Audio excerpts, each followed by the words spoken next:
สบายดีพี่น้องที่ฮักแพงขอบคุณพระเจ้าเนาะพระเจ้าทรงอวยพรให้พวกเราได้มาเต้าโฮมกันเพื่อนมัสการพระองค์เจ้าในเช้าวันนี้พี่น้องที่ฮักแพงให้เฮาพากันลุกขึ้นเนาะเอาจะฮ้องเพลงถวายเกียรติพระองค์เจ้ารวมกัน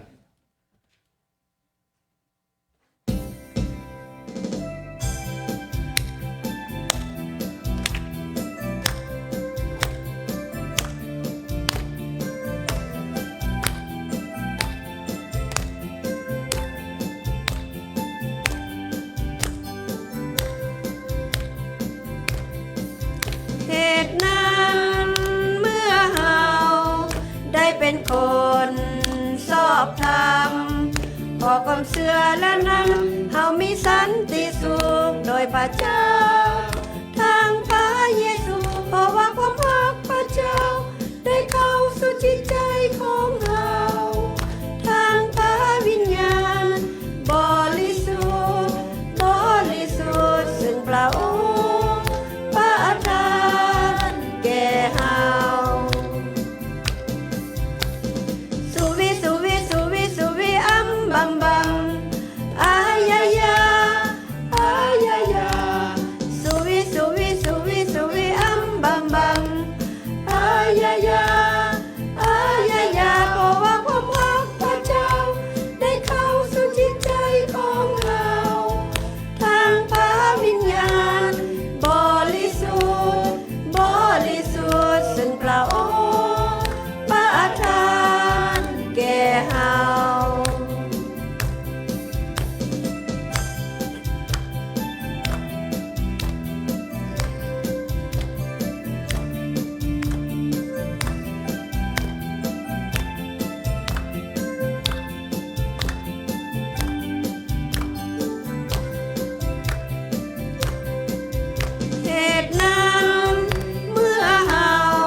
เป็นคนสอบธรรมพอความเชื่อและนั้นเฮามีสันติสุขโดยพระเจ้าทางพระเยซูเพราะว่าความรักพระเจ้าได้เข้าสู่จิตใจของเฮาทางพระวิญญาณบริสุทธิ์ซ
ึ่งพระอ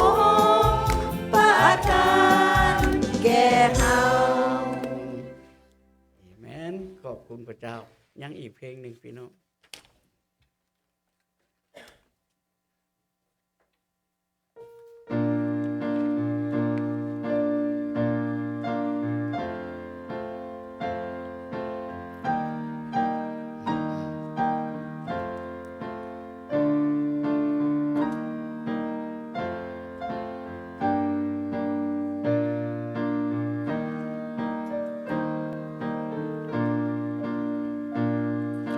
สาธุสาธุสาธุผู้เป็นเจ้าทรงเดชะเวลาเศร้าพวกข้าสมควรห้องเพลงย่องย่อพระนามสาธุสาธุสาธุเดชะเจ้าผู้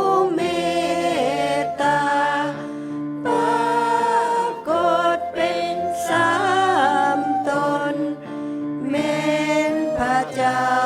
องค์เดียว สาธุสาธุสาธุสาวสวรรค์สาวโลกาส่วนกันมาถวายพระเกียรติแด่ผู้เป็นเจ้าองค์เดียว องค์ผู้บริสุทธิ์นั้นควรมนุษย์จะบูชาผู้ทรงสภาพอยู่ตลอดวันเวลา สาธุสาธุสาธุแม้นมืดบังพระองค์ไว้ เหตุให้ตาคนบาปเฮาดีบ่อาจเห็นลักษมี พระผู้บริสุทธิ์นั้นบ่มีภัยเท่าเทียมใด สมบูรณ์ด้วยฤทธิ์เดชความหักความเมตตา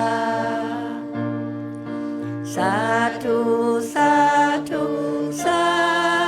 ธุผู้เป็นเจ้าทรงฤทธา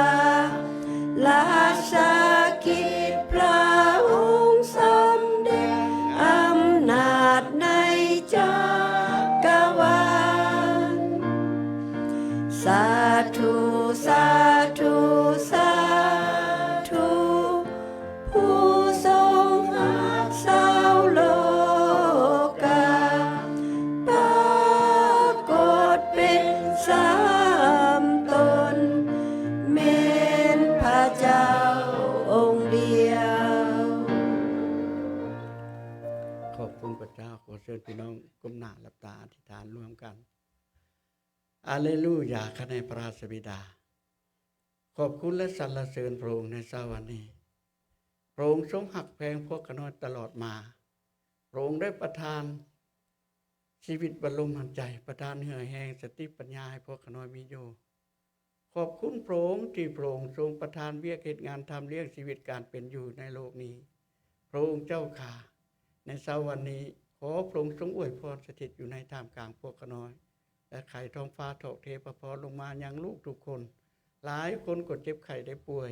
หลายคนมีปัญหาขอพระองค์ปลดเปลื้องปัญหาจากครอบครัวของเพิ่นให้เพิ่นมีโอกาสเวลามาหาพระองค์เจ้าพระบิดาเจ้าข้าในเช้าวันนี้ขอพระองค์ทรงใส่ปากใส่เสียงของขน้อยให้เป็นประโยชน์แก่ลูกของพระองค์ทั้งหลายให้เพิ่นได้ยินได้ฟังให้เพิ่นเจริญเติบใหญ่ขึ้นในพระคุณของพระองค์เจ้าขน้อยขอบคุณพระองค์ในเช้าวันนี้ขน้อยขออธิษฐานถึงพระองค์เจ้าพวกขน้อยจะเฮ็ดจะทำสิ่งใดขอให้เป็นสิ่งที่เทิดทูนถวายเกียรติพระองค์เจ้าพร้อมนี้ขน้อยขออธิษฐานด้วยความหวังความเชื่อขอกราบทูลมาในนามพระมหาเยซูคริสต์เจ้าอาเมนอาเมนขอเชิญพี่น้องนั่งลงเนาะ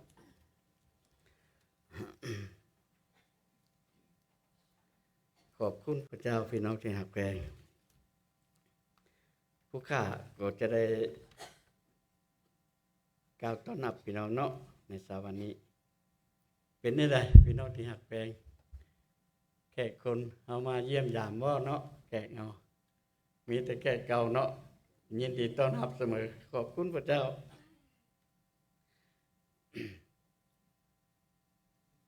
ขอบคุณพระเจ้าพี่น้องเขายังมีรายการหลายอย่างพี่น้องที่หักแพงในมื้อนี้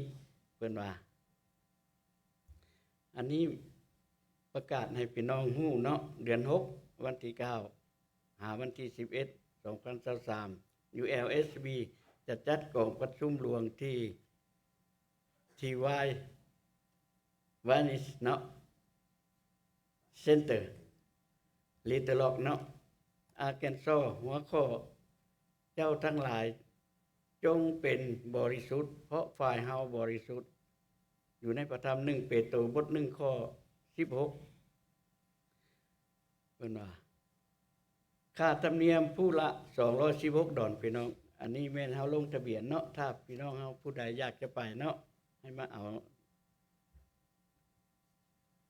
บ่เฮาจะลงทะเบียนอยู่ที่นี้กรุณาติดตาม Facebook ของ ULSB เพื่อสมสถานที่หากท่านสนใจที่จะไปร่วมกรุณามาลงทะเบียนเนาะขอบคุณพระเจ้ามันเจ้าเฮาที่จะลงทะเบียนอยู่ที่นี้ให้พี่น้องมาเอาเนาะอันนั้นเป็นอันที่1เพิ่นว่าอันที่2อาทิตย์หน้าวันที่14เนาะเฮาจะมีวันที่14เฮาจะมีวันแม่เนาะเฉลิมวันแม่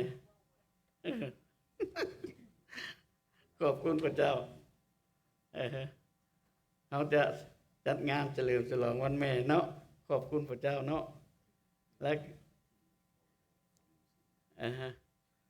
วันนี้อันที่3เพิ่นว่าเดือน5วันที่21/2023เพิ่นว่างานจบโรงเรียนลูกหลานของพวกเราเนาะถ้าเฮามีลูกหลานจบโรงเรียนให้กรุณาเนาะติดต่อกับนางมั่นสมศักดิ์เพิ่นจะแนะนำให้เอาอย่างแน่มาเนาะฉะนั้นอันนี้เป็นอันที่3ขอบคุณพระเจ้ารายงานให้พี่น้องทราบก็หมดตอนนี้เนาะขอบคุณพระเจ้าพี่น้องที่หักแพงเขาต่อไปจะอ่านอาหารฝ่ายจิตวิญญาณก็เชิญนะ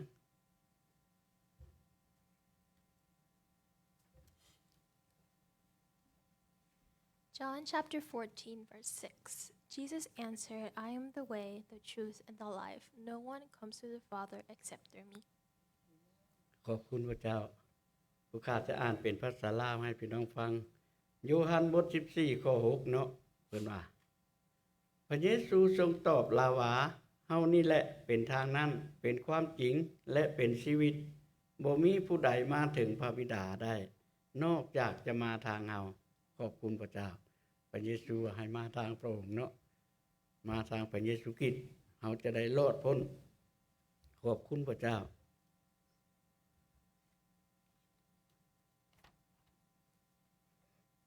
ขอบคุณพระเจ้าพี่น้องที่หักแพง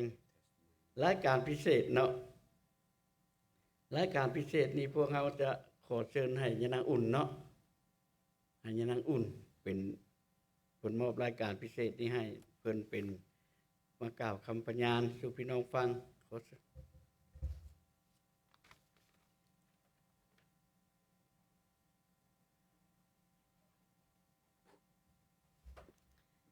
สบายดีพี่น้องหมดทุกคนก่อนอื่นขน้อยขอบคุณพระเจ้าที่ให้ขน้อยมีโอกาสได้มาขอบใจพี่น้องพิเศษแม่นพาสเตอร์พร้อมด้วยครอบครัวแล้วก็ยาลุงบุญแสงเนาะที่เพิ่นได้พาญาติพี่น้องลาวลิเบอร์ตี้บัพติสต์เชิร์ชผู้ที่ว่าได้ไปหรือบ่ได้ไปขน้อยก็ขอบคุณพระเจ้าถึงว่าเพิ่นบ่ได้ไปเพิ่นก็ได้ส่งทรัพย์ไปช่วยสิ่งเหล่านี้พวกขน้อย How are you this morning? And I want to say thank you, first of all, and praise the Lord. And also want to give appreciation to our pastor and also Brother Osman for bringing everybody together to my house for this special occasion. ทุกสิ่งทุกอย่างหันมันแผนการพระเจ้าอันน่ะที่ว่าเฮ็ดให้เกิดขึ้น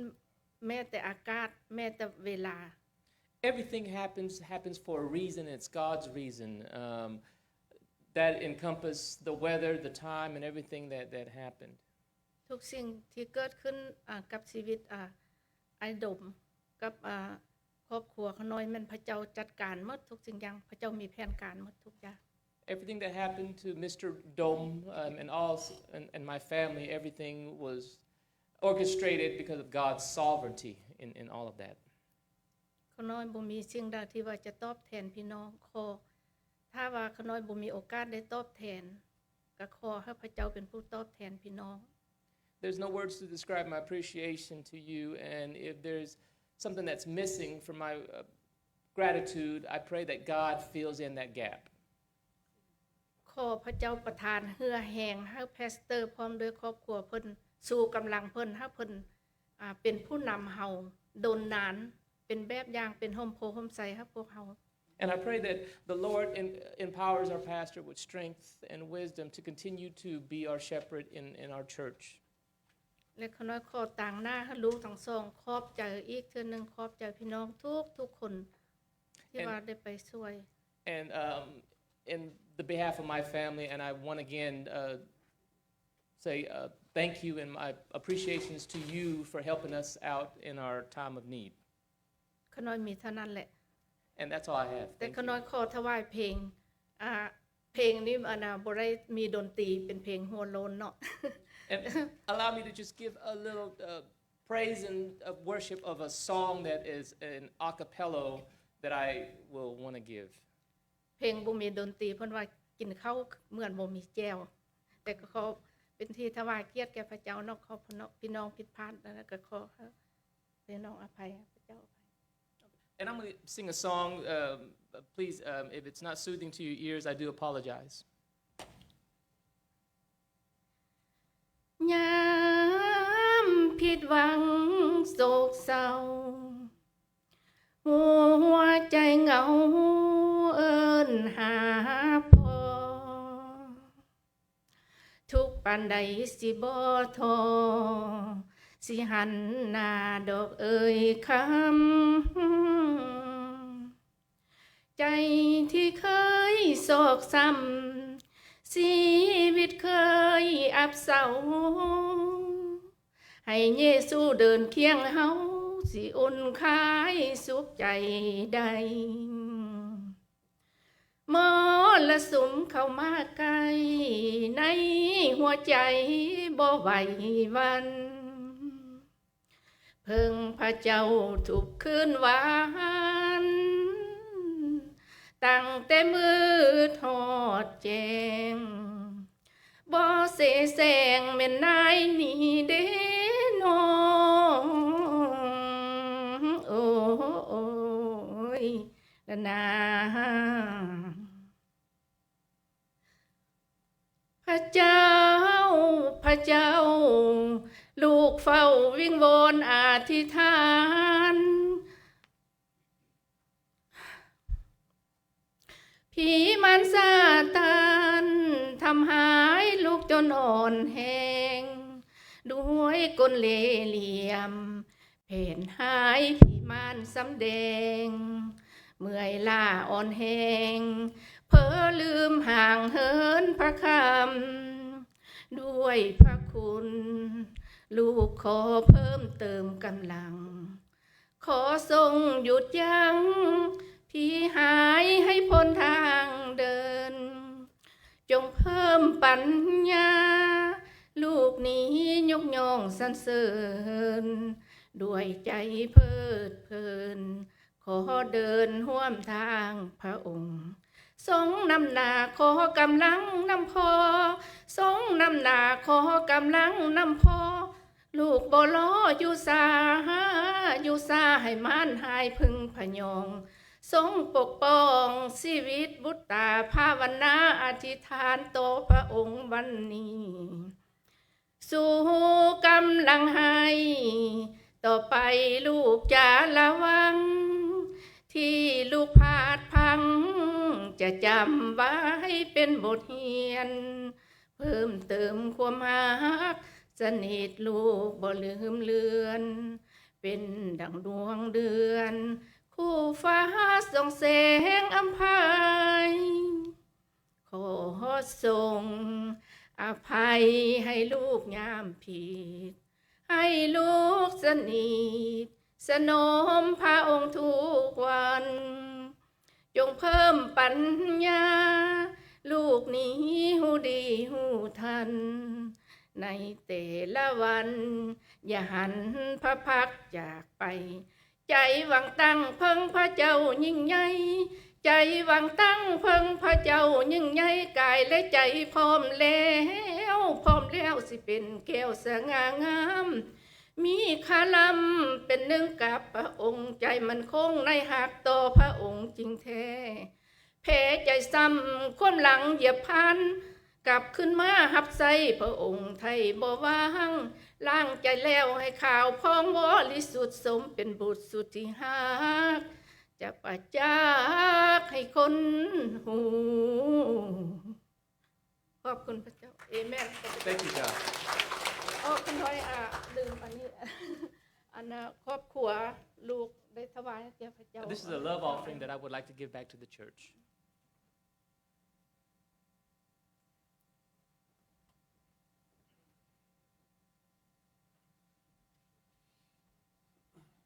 ขอบคุณพระเจ้าพี่น้องที่ฮักแพงพระเจ้าของเราได้รับเกียรติสิ่งที่เฮาเฮ็ดนั้นเป็นสิ่งที่มีประโยชน์ทั้งหมดพี่น้องที่ฮักแพงเพราะพระเจ้าบอกว่าแต่ก่อนอื่นให้ซอยเหลือภัยพ้นของพระเจ้ายามข่าวคัดสนพี่น้องที่ฮักแพงพระธรรมคำสอนของพระเจ้าว่าอย่างนั้นฉะนั้นที่เฮาบ่เฮ็ดนี่นะพระเจ้าได้รับเกียรติขอบคุณพระเจ้าฉะนั้นพี่น้องที่ฮักแพงแล้วต่อไปผู้ข้าขอเชิญให้พี่น้องหน่วยถวายทรัพย์เนาะทีมถวายทรัพย์ให้แก่องค์พระผู้เป็นเจ้าในเช้าวันนี้ขอเชิญออกมา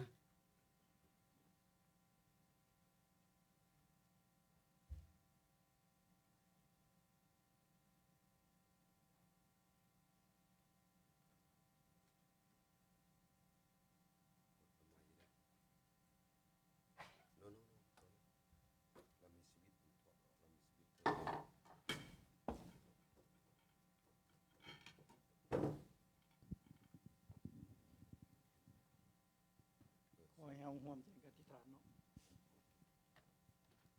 สาธุการแด่พระบิดาของข้าพระองค์ผู้ทรงสถิตอยู่ในสวรรค์ขอบพระคุณพระองค์ที่ให้ชีวิตและลมหายใจในวันนี้ขอบพระคุณพระองค์ที่ได้ประทานเวียกงาน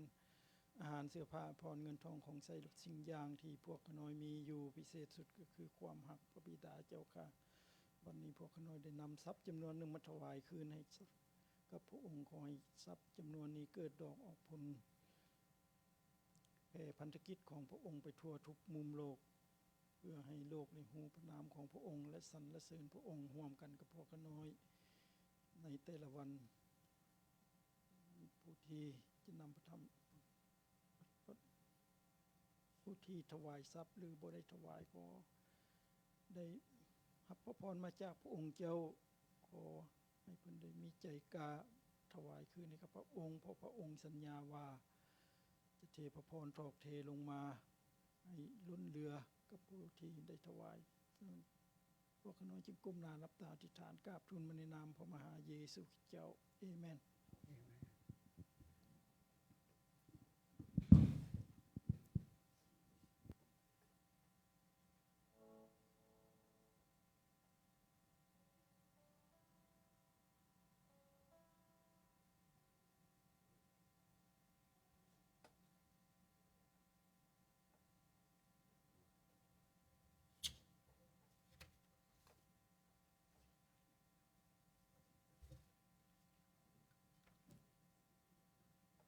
ขอบคุณพระเจ้าเนาะเพิ่นน่ะพี่น้องทาง Facebook พี่น้องอยากมีส่วนประกอบในการถวายกรุณาเขียนคำว่ากีบเนาะหาเบอร์ 1-479-323-3500 เพื่อติดตามข้อความวิธีการในการถวายขอให้พระเจ้าทรงอวยพระพรให้พี่น้องทุกๆท่านที่ติดตาม Facebook เนาะขอเชิญขอบคุณพระเจ้าพี่น้องที่หักแพงอย่าลืมสิ่งหนึ่งที่ผู้ข้าเตือนพี่น้องอีกว่าสัตติมีประชุมหลังจากโบสถ์พุ่นน่ะมีประชุมเพื่อวันแม่อาทิตย์หน้าเนาะขอบคุณพระเจ้า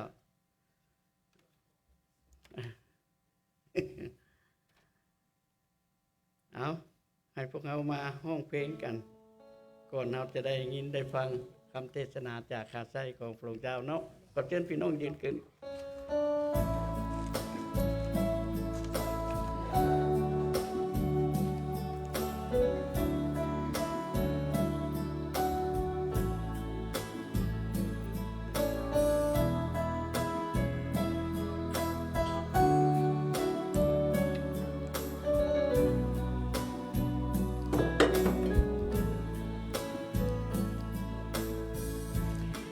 เลี้ยวเบิ่งความบริสุทธิ์ของพระองค์เมื่อเลี้ยวเบิ่งความหักมั่นคงของพระองค์ทุกสิ่งในชีวิตของข้าโดยคุณค่าเมื่อเทียบกับพระองค์เมื่อเหตุตามน้ำพระทัยของพระองค์เมื่อเธอทูลความหักมั่นคงของพระองค์ทุกสิ่งในชีวิตของข้าโดยคุณค่าเมื่อเทียบกับพระองค์ข้าจริงสรรเสริญข้าจริงสรรเสริญพระองค์ชีวิตข้าอยู่เพื่อสรรเสริญพระองค์ข้าจริงสรรเสริญข้าจริงสรรเสริญพระองค์ชีวิตข้าอยู่เพื่อสรรเสริญพระองค์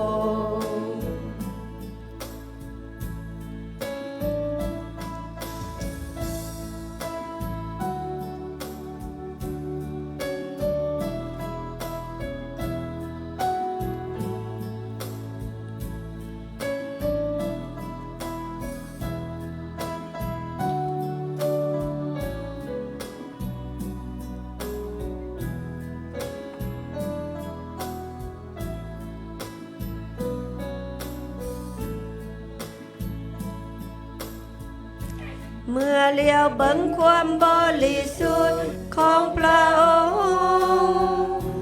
เมื่อเลี้ยวเบิ่งความหักมั่นคงของพระองค์ทุกสิ่งในชีวิตของข้าโดยคุณค่าเมื่อเทียบกับพระองค์เมื่อเหตุตามน้ำพระทัยของพระองค์เมื่อเธอทูลความหักมั่นคงของพระองค์ทุกสิ่งในชีวิตของข้าโดยคุณค่าเมื่อเทียบกับพระองค์ข้าจริงสรรเสริญข้าจริงสรรเสริญพระองค์ชีวิตข้าอยู่เพื่อสรรเสริญพระองค์ข้าจริงสรรเสริญข้าจริงสรรเสริญ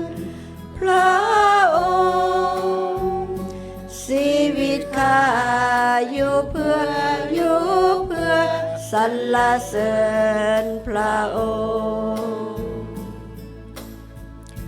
ข้าจริงสรรเสริญข้าจริงสรรเสริญพระองค์ชีวิตข้าอยู่เพื่อสรรเสริญพระองค์ข้าจริงสรรเสริญข้าจริงสรรเสริญพระองค์ชีวิตข้าอยู่เพื่อสรรเสริญพระองค์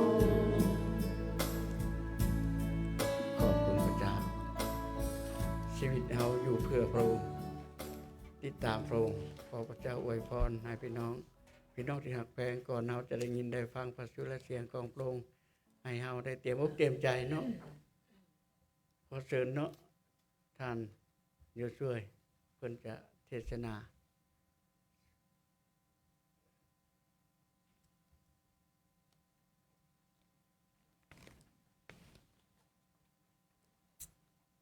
กันอธิษฐานสาธุการแด่พระบิดาพระองค์ผู้ทรงเป็นพระเจ้าผู้ยิ่งใหญ่ผู้ที่สร้างแผ่นดินโลกและสร้างจักรวาลสร้างทุกสรรพสิ่งทั้งปวงขอประเดชพระคุณพระองค์สอวันนี้ที่ให้พวกอ้ายน้องทุกคนมาเต่าโฮมกันอยู่สถานที่โบสถ์ LLBC โอ้พระบิดาเจ้าข้าขอพระองค์ทรงดลใจพอขน้อยให้เข้าใจความจริงก็ขอให้เอาความจริงนั้นฝังในจิตใจพอขน้อยทุกคนเพื่อเป็นอาวุธและเป็นอาหารเลี้ยงจิตวิญญาณพอขน้อยพระบิดาเจ้าข้าปราศจากพระคำของพระองค์แล้วพอขน้อยเป็นคนตาบอดเป็นคนตายย้อนพระวจนะของพระองค์นั้นเฮ็ดให้พอขน้อยมีชีวิตขอพระองค์ทรงซึมส่วนน้ำถามกลางอ้ายน้องทุกคนให้ได้เข้าใจนามพระทัยและพระประสงค์ของพระองค์เจ้าเถิดพระบิดาเจ้าข้าพวกขน้อยกลมารับตาอธิษฐานผู้อ้ายน้องหลายคนที่บ่ได้มาขอพระองค์ทรงสถิตอยู่นำเพิ่นบ่ว่าเพิ่นจะไปไสมาไสก็ตามปกปักรักษาเพิ่นเถิดจิตวิญญาณเพิ่นให้ได้อยู่ในเส้นทางของพระองค์เจ้าเถิดพระองค์เจ้าข้าพวกขน้อยกลมารับตาอธิษฐานด้วยความหวังและความเชื่อมาในพระนามองค์พระเยซูคริสต์เจ้าอาเมนเชิญพี่น้องนั่ง You may be seated.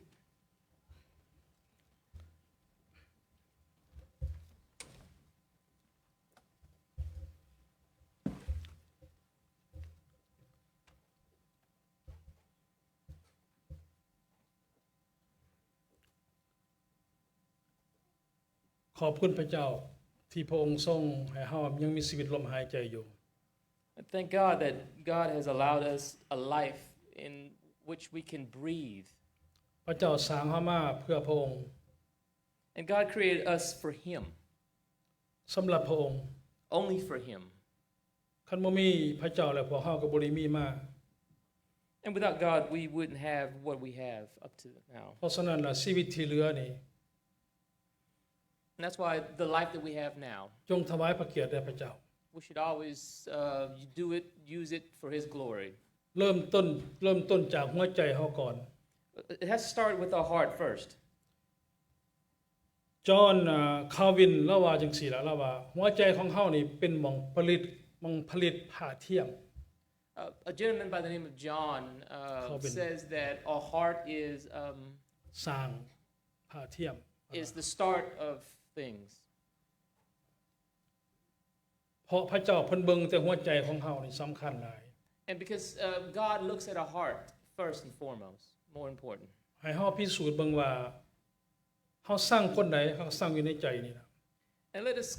consider that whatever we do, whatever we intend, it comes from the heart first. เฮาฮักคนใดก็ฮักอยู่ในหัวใจ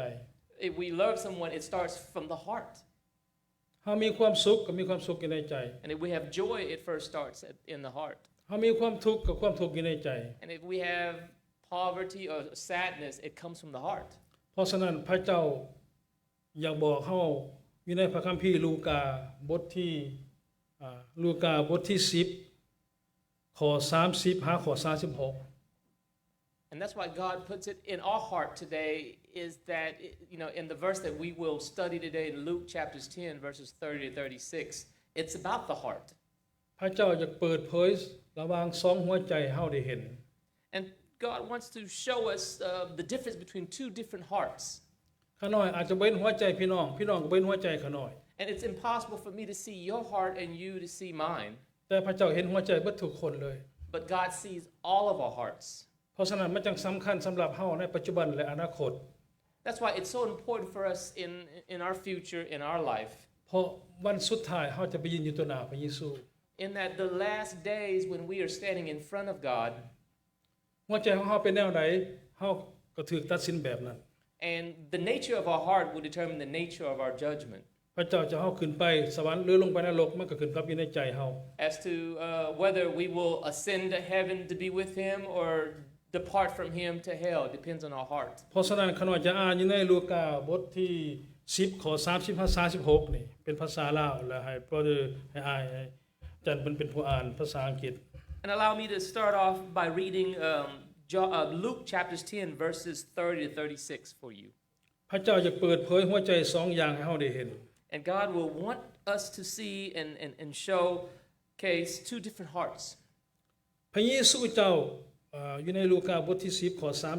30-36พระเยซูเจ้าให้คำตอบแก่เล่าดังนี้ว่ายังมีชายคนหนึ่งลงจากนครเยรูซาเล็มไป ที่เมืองเยริโกและตกอยู่ในกำมือของพวกนักปุ้นพวกนักปุ้นได้เอาทุกสิ่งที่ชายผู้นั้นมีทั้งทุบตีแล้วและป้าทิมไว้เกือบตาย31ยังมีปโลหิตคนหนึ่งที่ได้ลงไปตามทางนั้นเมื่อเห็นคนนี้แล้วก็ย่างเว้นกายไปฝากอื่น32ในทำนองเดียวกันมีคนเลวีผู้หนึ่งลงไปตามทางนั้นและเห็นเล่าก็ย่างเว้นข้ามทางฝากอื่นกายไปเหมือนกัน53แต่มีไทยซามาเรียคนหนึ่งที่เดินทางมาพอชายคนนี้และเมื่อเห็นเล่าแล้วก็มีใจเมตตาสงสาร34เราจึงเข้าไปช่วยเอาน้ำมันและเราเอาเงินทอกใส่บาดแผลและเอาผ้าพันบาทให้แล้วก็โจมใส่คนนั้นขึ้นขี่เทิงหลังสัตว์ของตนนำไปหอดห้องแฮมและเอาใจใส่บวรบัตรแล้ว35วันต่อมาเราได้เอาเงิน2 เหรียญให้เจ้าของห้องแฮมและสั่งว่าจงช่วยเบิ่งแย่งชายคนนี้ให้ดีเด้อถ้าเจ้าจ่ายเกินนี่ไปเท่าไหร่เมื่อข่อยกลับมาข่อยจะจ่ายขึ้น56ใน3คนนี้แม่นผู้ใดที่เป็นเพื่อนบ้านของคนที่ถือพวกโจรปุ่นนั้น Luke chapters 10, verses 30 to 36, the parable of the Good Samaritan. Jesus replied with a story. A Jewish man was traveling from Jerusalem down to Jericho, and he was attacked by bandits. They stripped him of his clothes, beat him up, and left him half dead beside the road. By chance, a priest came along, but when he saw the man laying there, he crossed to the other side of the road and passed him by. A temple assistant walked over and looked at him laying there, but he also passed by on the other side. Then a despised Samaritan came along, and when he saw the man, he felt compassion for him. Going over to him, the Samaritan soothed his wounds with olive oil and wine and bandaged them. Then he put the man on his own donkey and took him to an inn, where he took care of him. The next day he handed the innkeeper 2 silver coins, telling him, "Take care of this man. If his bill runs higher than this, I'll pay you the next time I'm here." Now, which of these 3 would you say was a neighbor to the man who was attacked by the bandit? Jesus asked. พระเยซูยกเรื่องนี้ขึ้นมาเพื่ออยากให้เฮานี่เห็น And Jesus brought up this story for us to think about and consider. บ่แม่นให้ฮู้เพื่อให้ฮู้จักเรื่องที่มันเกิดขึ้นผ่านมา And he's not bringing this story up to tell about an incident that happened before. แต่พระองค์เว้าเรื่องเฮานั่งอยู่ในเวลานี้ And it's rather for us to consider the events or us sitting here in this present time. เฮาจะบ่ฮู้จักเฮาเองจนกว่าเฮามาพบพระเยซู And we typically don't know ourselves until we come across or encounter Jesus. เพราะว่าเฮาบ่ได้สร้างเฮาเองเข้ามาในโลกนี้ Because we didn't create ourselves coming into this world. เส้นผมเฮาก็นับบ่ได้มีจักเส้นเลย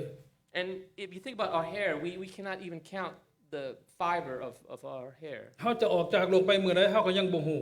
And if we were to depart from this world, we would not know that time of date. แต่พระเยซูฮู้เบิดเลย But here's the thing, Jesus knows all these เพราะ things. ฉะนั้นเพิ่นจึงบอกเฮาว่าเฮาเป็นผู้ใด And that's why he wants to know who he is and who we are. ข้อ30ว่าพระเยซูเจ้าให้คำตอบแก่เราดังนี้ว่ายังมีชายคนหนึ่งลงจากนครเยรูซาเล็มไปที่เมืองเยริโกและตกอยู่ในกำมือของพวกนักปุ้นได้เอาทุกสิ่งที่ชายนั้นมีทั้งทุบตีแล้วและปะทิ่มไว้เกือบตาย And if we look at verse 30, Jesus starts the story off saying that there's a Jewish man was traveling from Jerusalem down to Jericho, and he was attacked by bandits. They stripped him off his clothes, beat him up, left him half dead beside the road. พวกนักปุ้นพวกโจรนี่บ่แม่นคนที่ตาเห็น And if you think about these bandits, they typically aren't someone that you will see right off the bat. เป็นผีมารซาตานวิญญาณสัวหายที่ทำลายจิตวิญญาณเฮา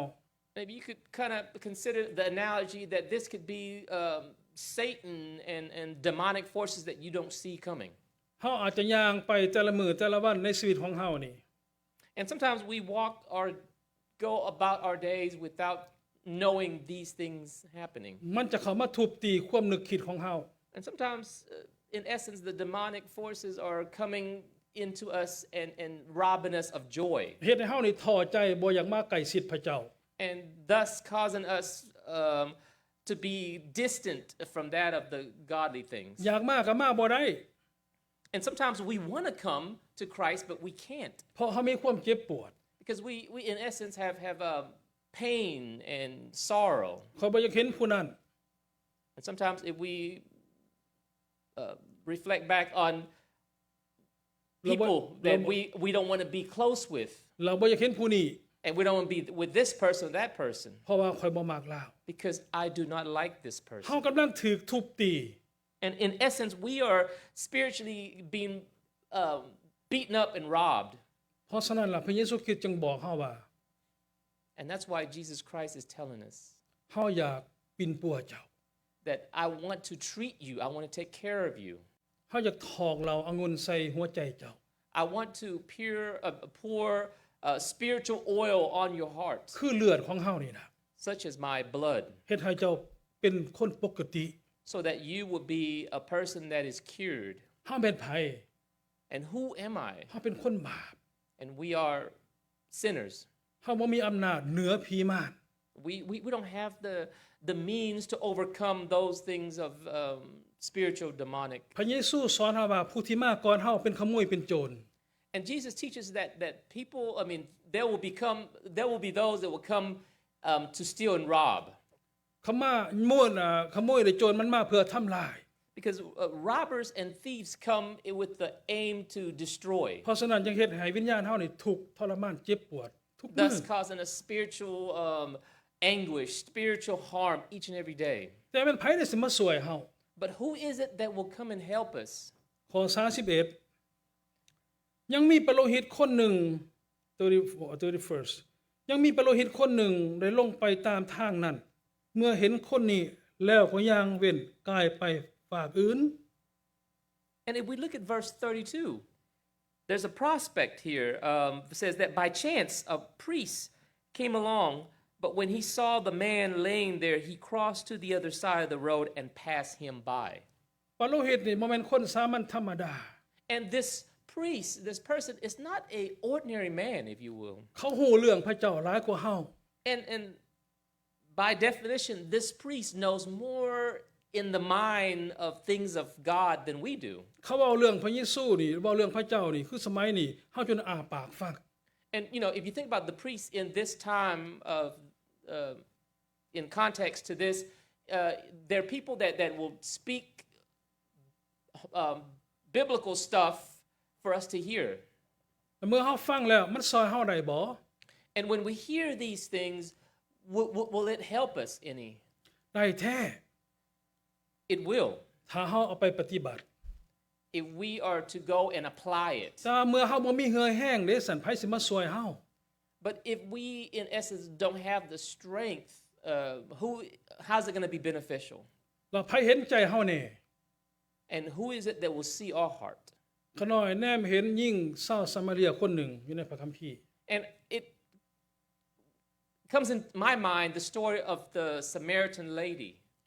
เราเป็นคนที่นมัสการพระเจ้าอยู่เทั้งผู้ And she shares that she worships God on a mountain. คือเมื่อเฮาเจ้าคอยนมัสการอยู่นี่ And as opposed to us when we worship here. เรามีความทุกข์ใจ And she has a anguish feeling in her heart. เจ็บปวดทุกมื้อ And she's always in pain, spiritual pain. แม้แต่คนเดียวก็บ่เห็นความเจ็บปวดของเรา And no one, her friends and everybody else that she associates with, cannot see the anguish in her heart. มีแต่พระคริสต์เท่านั้นเห็นใจเรา But only Jesus that saw her anguish. คือกับพระเจ้าเห็นใจเฮาคู่มื้อนี่นะ And that's the same way with Jesus, how he sees our anguished heart. ปโลหิตคนนี้ เราบ่สามารถเข้าไปซอยคนนั้นได้ผู้ที่ And- เจ็บปวดนั้น And this priest, he could not go and help this man that's in pain. ถึงเราเห็นกับตาก็ตาม Even despite the fact that he saw this man laying there with his eyes. ถึงหูสึกอยู่ในใจก็อย่า And he even feels it in his heart. แต่บ่มีใจอยากไปซอยจักหน่อยเลย But even that, he doesn't have the heart to go help this man. นี่บ่หัวใจของปโลหิต And this, if you think about it, it's the heart of a priest. เพราะฉะนั้นพระเยซูจึงบอกว่าระหว่างสองคนนี้มีผู้ใดมีหัวใจคล้ายคือกับเฮา And that's why Jesus says, within this person, who is it that has the heart to help this man? บ่ได้เกี่ยวกับความหูอยู่ในหัว And sometimes it's not the wisdom or the knowledge that you have in your head, แต่มันเกี่ยวกับความเชื่ออยู่ในใจ but rather the faith that's in your heart. แล้วพวกเลวีคือกันข้อ32 And if we look at verse 32, the temple assistants have the same heart as well. ก็หน่อยจะอ่าน32ในทำนองเดียวกัน คนเลวีผู้หนึ่งลงไปตามทางนั้นเลยเห็นลาวก็ย่างเว้นข้ามทางฝากอื่นไกลไปเหมือนกัน Verse 32, a temple assistant walked over and looked at him laying there, but he also passed by on the other side. ข้าน้อยเชื่อว่าทุกคนเป็นคนผิดบาป And I truly believe that each and every one of us are sinners. และมีความเจ็บปวดตลอดอยู่ในชีวิตของเฮา And we harbor a anguish feeling in our heart. เฮาอยากให้คนมาช่วยเฮาเขาช่วยบ่ได้ And we want people to help us, but we can't. But they can't. เขาบ่ได้สร้างเฮามา Because they, in essence, did not create us. เขาก็เป็นคนผิดบาปคือกัน They themselves are sinners as well. เพราะฉะนั้นปโลหิตสองคนนี้กับพวกชาวซามาเรียเนี่ยบ่ถือกันมาแต่ใด And if you think about the Jewish, the priest and the temple assistant and the Samaritans, they cannot get along. This has gone way back in centuries ago. เพราะว่าพวกชาวซามาเรียนี่เป็นลูกหลานของยาโคบ Because the Samaritans are the descendants of Jacob เป็นลูกของโจเซฟ and also the descendants of Joseph. เมื่อ11คนน่ะบ่มักคนนั้น And in essence, the 11 tribes cannot get along with the. ตกมาสมัยพระเยซูก็เป็นแบบนั้นตลอดมาเลย And then this animosity continued even down to the time of Jesus. แต่หูบ่ผู้ใดมาซอยชายคนนี้ But do you know who it was that came and helped this poor บ่ Samaritan? แม่นปโลหิต And it's not the priests. แต่คนที่เฮาคิดบ่ถึง And it's sometimes someone that we don't even consider. คือชาวซามาเรีย But it's the Samaritan himself. ชาวซามาเรียที่เฮาคิดบ่ถึงมาซอยคนนี้ And it's the Samaritans that we would never consider would help this poor man that got robbed. เป็นรูปภาพของพระเยซูคริสต์เลย And he, in essence, mirrors that of Christ. สองคนนี้เป็นรูปภาพของคนสามัญธรรมดาเป็นคนผิดบาป And the priest and the temple assistant, in essence, mirrors just any other sinner. แต่ภาพพระเยซูคริสต์อยู่ในชาวซามาเรีย But here it is that it's the essence of Christ and his heart is in the Samaritan's heart. ข้อ33ว่า33แต่มีไทยชาวซามาเรียคนหนึ่งที่เดินทางมาพอชายคนนี้ และเมื่อเห็นเล่าแล้ว ก็มีใจเมตตาสงสาร And if we look at verse 33, it says, a despised Samaritan came along, and when he saw the man, he felt compassion for him. เฮาถามว่าเป็นหยังเราคือมีหัวใจแตกต่างกับพวกปโลหิต Now, let me ask you, why is this Samaritan, his heart, so different from that of the Jews? เพราะหัวใจนี่ถูกล้างด้วยเลือดพระเยซู Because in essence, his heart is been renewed by that of the และมีความเมต blood ตา of สง Christ. สาร That's why he has compassion. เป็นหัวใจของพระคริสต์ He has a heart of Christ. เป็นหัวใจคล้ายคือของพระเยซูเลย And his heart mirrors that of the heart of Christ. หัวใจของเฮาเด้ And how is our heart? เป็นคือพวกชาวซามาเรียหรือพวกปโลหิต Does our heart mirror that of the Jews, or is our heart mirrors that of that Samaritan? ถ้าเป็นคล้ายคือกับของพวกปโลหิตใส่บ่ได้ And if we have a heart that mirrors that of the Jews, then it's not useful, จะยังหูพระคัมภีร์หลายปานใดก็ตาม regardless of how much biblical knowledge you have, เพราะเจ้าบ่มีการช่วยเหลือ because you don't have a heart to help, เพราะหัวใจเจ้าบ่คือของพระเยซู because your heart does not mirror that of Christ. พระเจ้าสร้างเฮาขึ้นทุกคน And God created each and every one of us เพื่อให้คล้ายคือกับพระเยซู so that we could mirror that of Him. บ่ได้ว่าปั่นภายนอกแต่ปั่นภายใน Not speaking outside, but speaking inside in our hearts, ให้เป็นคล้ายคือกับพระคริสต์ so that we could mirror Him. อันนี้เป็นหัวใจที่พระองค์ต้องการจากพี่น้องทุกคนที่เชื่อในพระเยซู And that's the heart that He wants for us who claim to be followers of Christ. เมื่อมีเมตตาสงสารมีใจเมตตาสงสารแล้ว เราจึงเข้าไปสวยในข้อ34ขน้อยจะอ่าน And when He first then have compassion, then He went to help. Let me read you verse 34. เราจึงเข้าไปสวยเอาน้ำมันและเราองุ่นถอกใส่บาดแผลและเอาผ้าพันบาทให้แล้วก็โจมทรายคนนั้นขึ้นขี่ทั้งหลังสัตว์ของตนนำไปหอดห้องแฮมและเอาใจใส่บรบัดลาว Verse 34. Going over to him, the Samaritan soothed his wounds with olive oil and wine and bandaged them. Then he put the man on his own donkey and took him to an inn where he took care of him. น้ำมันกับเหล้าองุ่นเป็นราคาสำหรับพวกยิว My friends, the olive oil and the wine has a price. It's resembles something that's worthy, that's costly. คือกับมนุษย์ทุกมือนี่เงินค่ำมีราคาสำหรับเฮา And comparing that to money, there's a value to that. ถ้าคนใดคนหนึ่งเอาออกถอดออกจากกวดมาล้างบาทน่ะแสดงว่าคนนั้นมีความหักบ่อธิบายบ่ได้เลย And if in this story, this man used olive oil and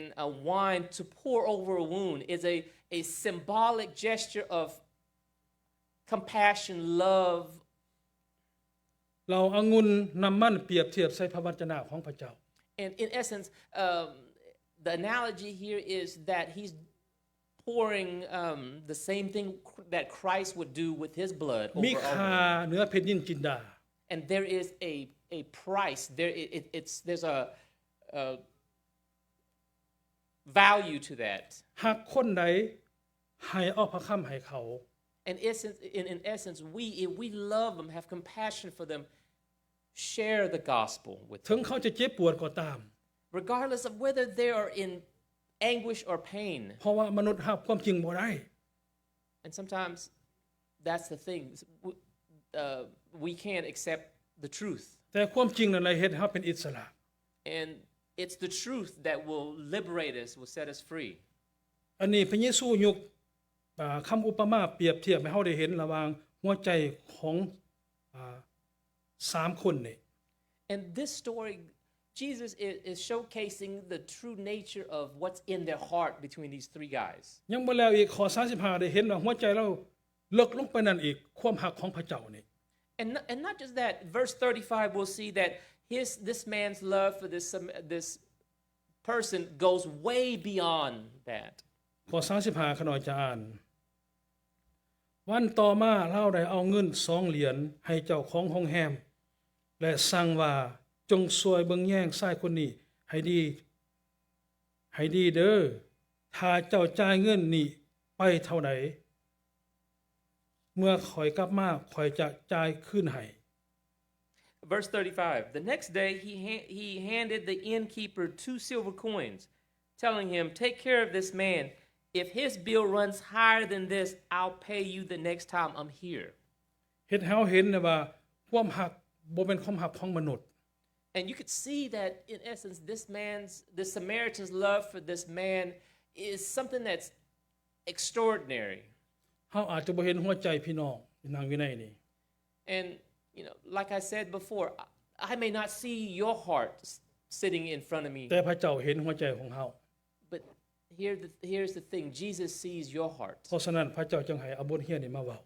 and that's why Jesus is put in my heart to share this story with you. แต่ละมื้อเฮาตื่นขึ้นมามีปัญหาเข้ามาในหัวเฮา And each and every day when we wake up, there's always new problems that comes แน into ม our เว้นพระ mind. เจ้าแนมเว้นพระเจ้าจักวินาทีเลย and sometimes we don't see hope in แต่พระเจ้า Christ. เห็นเฮาตลอด But here's the thing, the hope in Jesus Christ, he sees us in our troubles. อย่าลืมว่าผู้ใดผู้เสียสละให้เฮา And don't forget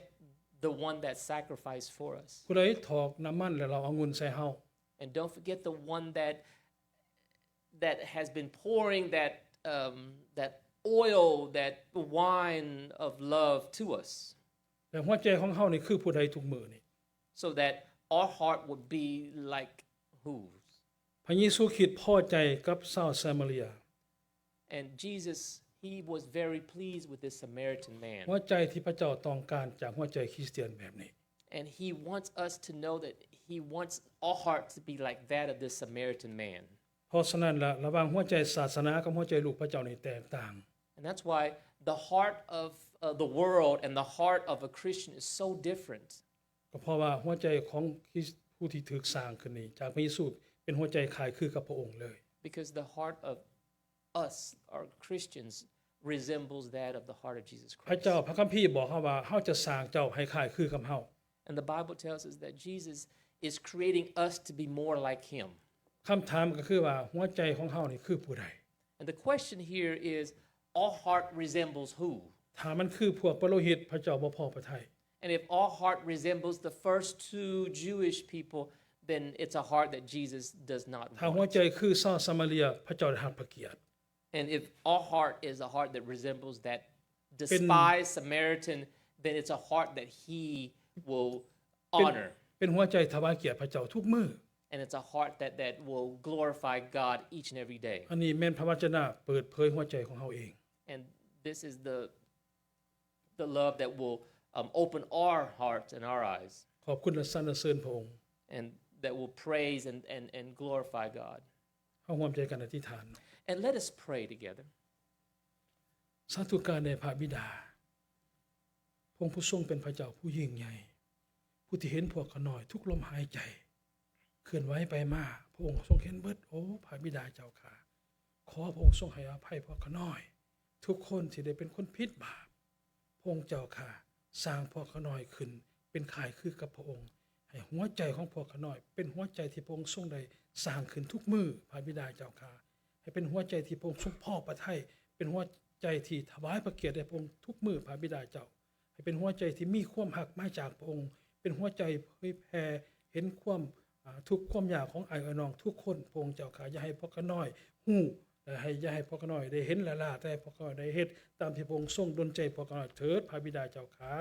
ขอบคุณและสรรเสริญพระองค์ทุกอย่างที่พระองค์ทรงประทานให้พวกเขาน้อยเพราะว่าอันใดก็ตามพวกเขาน้อยจึงก้มหน้ารับตาอธิษฐานด้วยความหวังความเชื่อมาในพระนามองค์พระเยซูคริสต์เจ้าอาเมน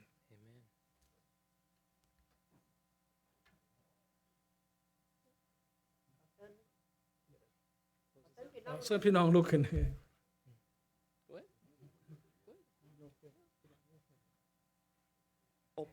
Can you open up the mic?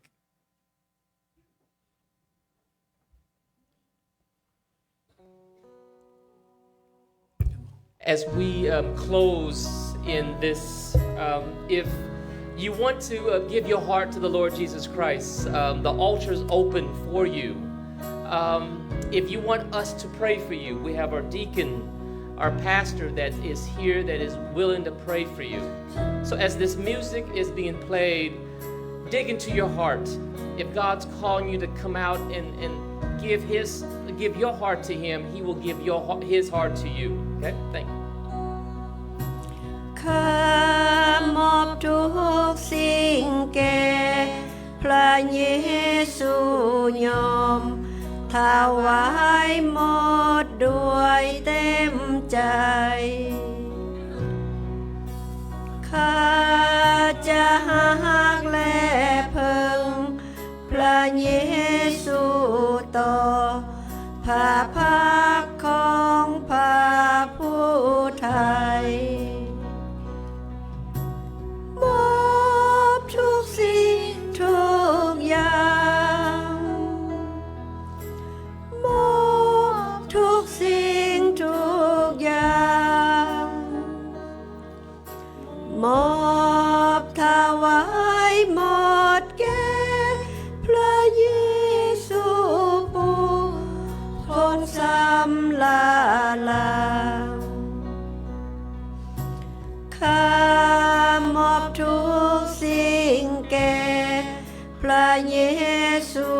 น้อมคาบต่อพระบาทาความสุขโลกนี้ค่ายอมทิมแล้วขอพระองค์ทรงโปรดหับข้ามอบทุกสิ่งทุกอย่างมอบทุกสิ่งทุกอย่างมอบถวายหมดแก่พระเยซูผู้โพธิ์สัมลาลข้ามอบทุกสิ่งแก่พระเยซูขอให้ข้าเป็นของพระองค์ขอให้พระวิญญาณสถิตอยู่นำผู้ข้าตามดังประสงค์มอบทุกสิ่งทุกอย่างมอบทุกสิ่งทุกอย่างมอบถวายหมดแก่พระเยซูผู้โพธิ์สัมลาลาข้ามอบทุกสิ่งแก่พระเยซูน้อมกายทางใจกายญาขอโปรดให้ความหักและฤทธากับพระพรทอกเทลงมามอบทุกสิ่งทุกอย่างมอบทุกสิ่งทุกอย่างมอบถวายหมดแก่พระเยซูผู้โพธิ์สัมลาลา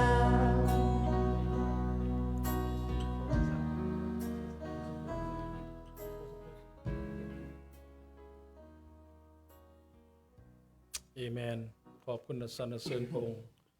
ที่พระองค์ทรงให้พวกเฮาได้มาต่อโฮมกันในเช้าวันนี้และหน่อยจะอธิษฐานปิดในกองประชุมเนาะสาธุการแด่พระบิดาพระองค์ผู้ทรงเป็นพระเจ้าผู้ยิ่งใหญ่ผู้ที่สร้างความขน้อยเข้ามาในโลกนี้ขอบพระคุณพระองค์ที่พระองค์ทรงให้อาหารขาบนี้เกี่ยวกับเรื่องชาวสมาเรียพระองค์เจ้าข้าพระองค์ทรงบ่ได้เว้าถึงผู้ใดเว้าถึงพวกขน้อยทุกคนที่เป็นคนผิดบาปพวกขน้อยถูกทุบตีตลอดพระองค์เจ้าข้าทรมานก็ย้อนโจรที่มาก่อนเป็นขโมยที่มาเฮ็ดให้พวกขน้อยเจ็บปวดทุกมือขอบพระคุณพระองค์ที่พระองค์ทรงปิ่นปวดพวกขน้อยทุกมือผ่านพระวจนะของพระองค์เลี้ยงดูจิตวิญญาณพวกขน้อยพอพวกขน้อยขาดพระองค์ไปแล้วพวกขน้อยตายเหมือนกับดังปลาที่ออกจากน้ำพระบิดาเจ้าข้าก็ขอให้จิตวิญญาณพวกขน้อยผูกพันกับพระวจนะของพระองค์ทุกมือเพราะว่าพวกขน้อยจะไปใส่มาใส่ก็ตามก็ขอให้ระลึกถึงถอยคำของพระองค์เพื่อพวกขน้อยจะมีชีวิตอยู่เพื่อพระองค์ถวายเกียรติแด่พระองค์เจ้าเถิดพระองค์เจ้าข้าขอให้หัวใจที่พระองค์ทรงสร้างขึ้นเป็นหัวใจที่ดอกไม้สวยงามมีกลิ่นหอมหวานถวายบูชาแด่พระองค์ทุกมือพระองค์เจ้าข้าขอหน่อยอธิษฐานเพื่อน้องที่มีหลายคนที่บ่สบายก็ขอพระองค์ทรงเป็นปัวเป็นเถิดพระองค์เจ้าข้าให้เพิ่นได้มีความหักมาจากพระองค์มีความอดทนมาจากพระองค์เจ้าเพราะว่าพวกเขาน้อยจะเฮ็ดหยังก็ตามขอพระองค์ทรงเป็นพระเจ้าเป็นเจ้าของชีวิตพวกเขาน้อยตลอดพระองค์เจ้าข้าพวกเขาน้อยจึงได้ก้มหน้ารับตาอธิษฐานหรือลากันไปปกปักรักษามาในพระนามองค์พระเยซูคริสต์เจ้าอาเมนพี่น้องอย่าลืมเด้อพวก